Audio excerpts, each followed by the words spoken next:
starting with scraps. I thought others had the fire, while I only had a flicker.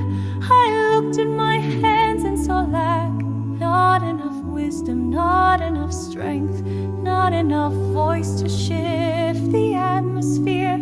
I mistook the quiet for absence, the hidden for useless, the ordinary for unworthy. But he saw it all, he saw what I forgot was planted. He saw what was buried under grief, what was waiting in the soil of obedience. And what I called nothing was always seen. What I called small was already multiplied in his hands.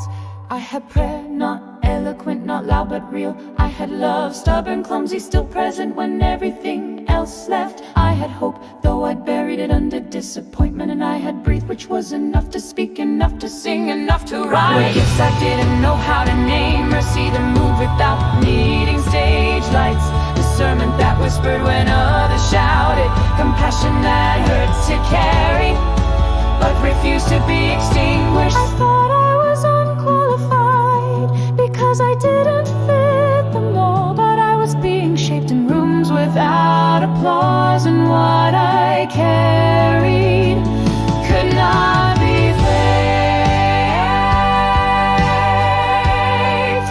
I remember too late that he never asked for more than I had. He only asked for what was in my hands, and what I carried had already been prepared. Not after the storm, not once I was strong, but in the middle of the mess, he trusted me with fire and waited to see if I would offer it back.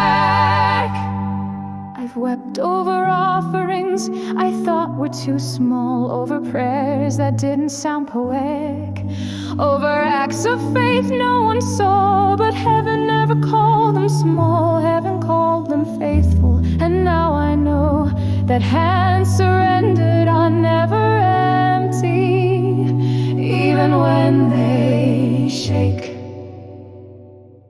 I've built altars with trembling fingers. I've laid down the last of what I had and watched him turn it into enough.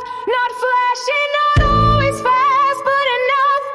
Because grace does not measure like the world does. It counts the widow's oil, the leftover fragments, the mustard seed, and calls it abundance.